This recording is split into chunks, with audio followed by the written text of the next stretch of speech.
The first time I stepped into the old asylum, I felt a chill creep up my spine. It wasn't the cold air that sent shivers through me. It was the unmistakable sense that I was not alone. The building loomed above, its cracked windows resembling hollow eyes watching my every move.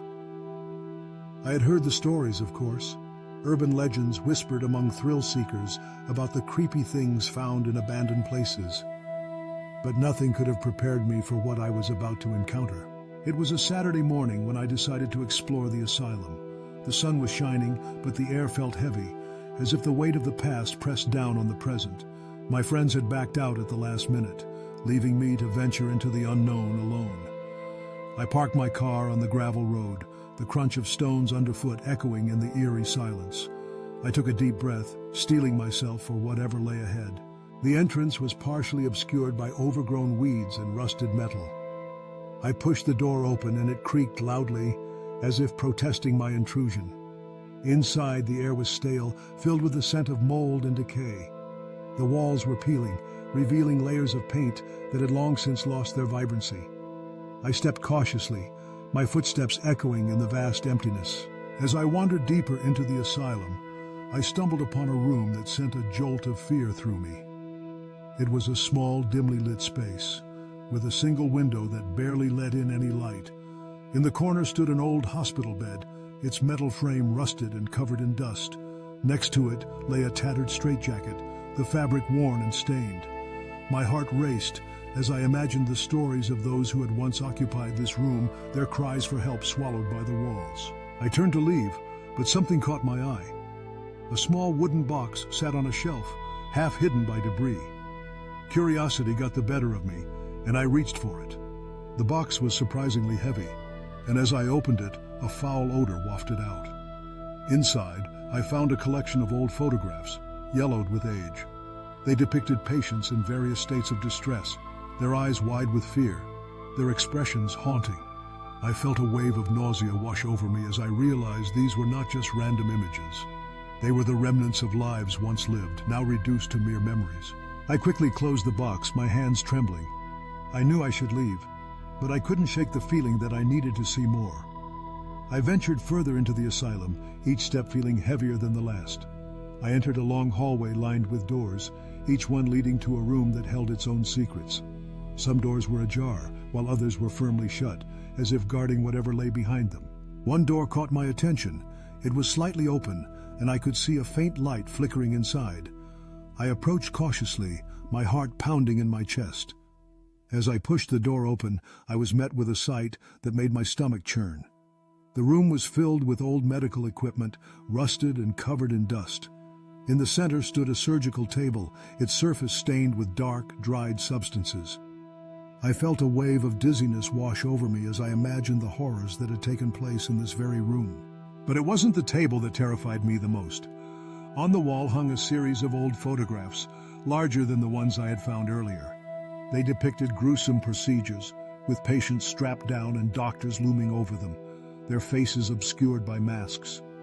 I felt a cold sweat break out on my forehead as I realized these were not just images. They were a testament to the dark history of the asylum. I stumbled backward, my breath quickening.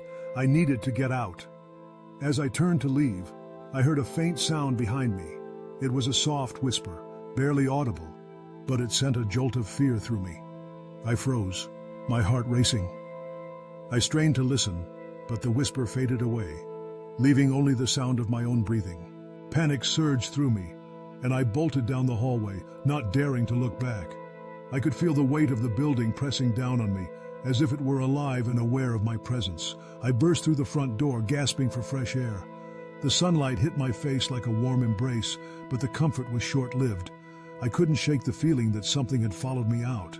I drove home in a daze, my mind racing with thoughts of what I had seen. The images of the patients and the surgical table haunted me, replaying in my mind like a broken record. I tried to shake it off, convincing myself it was just an old building with a dark past, but deep down, I knew there was something more sinister at play. Over the next few days, I couldn't escape the feeling that I was being watched.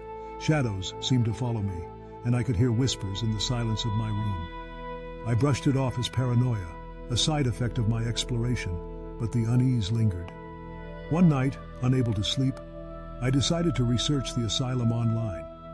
What I found sent a chill down my spine. The asylum had a notorious history. It had been home to countless patients, many of whom had suffered from severe mental illnesses. Some had been subjected to inhumane treatments, including lobotomies and electroshock therapy. The stories of abuse and neglect were enough to make anyone shudder. As I read through the accounts, I realized that the whispers I had heard in the building might not have been my imagination after all. Determined to confront my fears, I decided to return to the asylum. This time, I was armed with a flashlight and a camera, hoping to document my experience. I arrived just as the sun began to set, casting an eerie glow over the crumbling structure. The air felt thick with anticipation, as if the building itself was holding its breath. I stepped inside, the familiar chill wrapping around me like a shroud. I moved cautiously, my flashlight beam cutting through the darkness. I retraced my steps, returning to the room with the surgical table. The atmosphere felt different this time, heavier, as if the spirits of the past were watching me. As I stood in the center of the room, I felt a sudden rush of cold air. It was as if a gust had swept through, chilling me to the bone. I turned to leave, but something caught my eye. On the surgical table lay an object, a small, rusted scalpel. My heart raced as I picked it up, feeling the weight of its history in my hand. Suddenly, the whispers returned, louder this time, swirling around me like a tempest.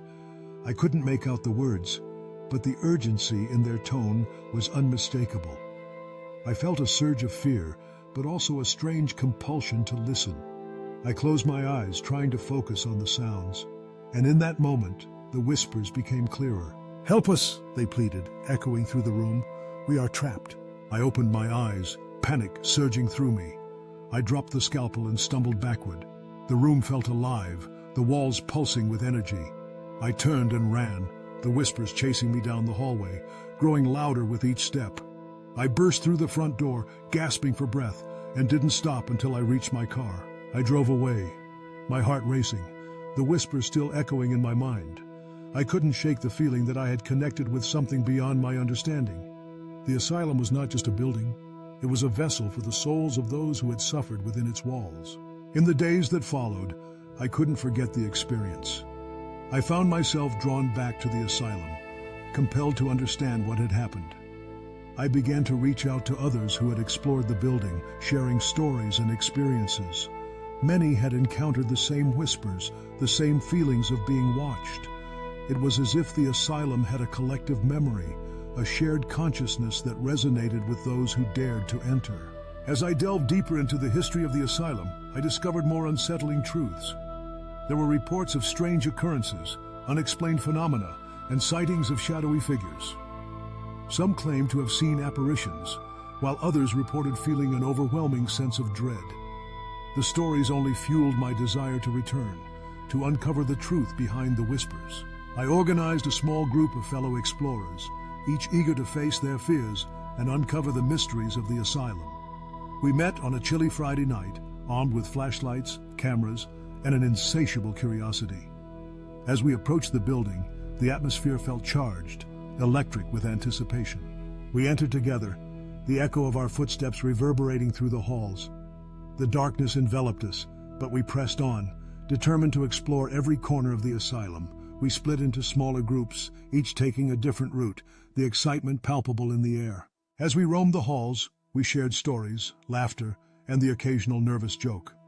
But as the night wore on, the mood shifted. The whispers returned, faint at first, but growing louder as we ventured deeper into the building. My heart raced as I felt the familiar chill, the sensation of being watched creeping back in. In one of the rooms, we found a collection of old medical records scattered across the floor. The papers were yellowed and fragile, detailing the lives of patients who had passed through the asylum. As we read through the accounts, a sense of sorrow washed over us. These were real people, with hopes and dreams, reduced to mere statistics in a forgotten institution. Suddenly, one of my friends let out a startled gasp. We turned to see her standing frozen in place, her eyes wide with terror. She pointed to a dark corner of the room, where a shadowy figure seemed to loom. We strained to see, but the darkness obscured everything. My heart pounded in my chest as I felt the air grow heavy, the whispers intensifying around us. We huddled together, fear gripping us as we tried to make sense of what we were experiencing. The figure seemed to shift, moving closer, and I could feel the panic rising within me. We needed to leave. We turned to run, but the whispers grew louder, swirling around us like a storm. As we fled down the hallway, I glanced back, and for a fleeting moment, I thought I saw a face in the darkness, a twisted expression of anguish and despair. I stumbled, fear propelling me forward as I raced toward the exit. We burst through the front door, gasping for breath, the cool night air hitting our faces like a wave of relief. Outside, we huddled together, adrenaline coursing through our veins. We shared our experiences, each of us recounting the whispers, the shadows, and the overwhelming sense of dread. It was clear that we had all felt something, an undeniable connection to the souls trapped within the asylum. In the weeks that followed, I found myself unable to shake the experience. The asylum had become an obsession, a dark fascination that gnawed at me. I began to research the history of the building more deeply, uncovering stories of the patients who had suffered there, the doctors who had wielded power over them, and the horrors that had unfolded within its walls. I learned that the asylum had been closed due to numerous complaints of abuse and neglect. The patients had been subjected to cruel treatments, and many had never left. Their stories echoed in my mind, intertwining with the whispers I had heard. I felt a responsibility to share their stories, to give a voice to those who had been silenced. I began to write, pouring my experiences and research into a blog dedicated to the asylum. I shared the tales of the patients, the history of the building, and my own encounters with the supernatural. The response was overwhelming. People reached out, sharing their own experiences and connecting over the shared fascination with the asylum. As my blog gained traction, I decided to organize a group tour of the asylum. I wanted to give others the chance to experience the building, to feel the weight of its history, and to honor the souls who had suffered there. The response was incredible. People from all walks of life signed up, eager to explore the dark corners of the asylum. On the night of the tour, I felt a mix of excitement and trepidation. As we gathered outside, I shared the history of the building, the stories of the patients, and the experiences I had encountered.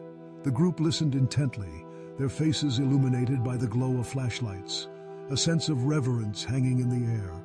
We entered the asylum together, the atmosphere thick with anticipation. I led the group through the halls, sharing stories and encouraging everyone to connect with the building. As we ventured deeper, I encouraged them to listen for the whispers, to feel the presence of those who had come before us. As we reached the surgical room, I felt a familiar chill wash over me. The whispers returned, swirling around us, and I could see the expressions of awe and fear on my companions' faces. It was as if the building was alive, responding to our presence, urging us to listen. In that moment, I realized that the asylum was not just a place of horror. It was a testament to the resilience of the human spirit. The stories of the patients were not just tales of suffering. They were stories of survival, of hope amidst despair. I felt a profound sense of purpose, a calling to continue sharing their stories, to honor their memory. The tour concluded, but my journey had only just begun. I continued to write, to explore, and to connect with others who shared my passion. The whispers of the asylum became a guiding force, urging me to seek out the stories of those who had been forgotten, to shine a light on the darkness that had once consumed them. In the end, the creepiest things I found in abandoned places were not just relics of the past, they were the echoes of lives once lived, the whispers of souls longing to be heard. And as I continued my journey, I vowed to be their voice, to share their stories, and to ensure that they would never be forgotten.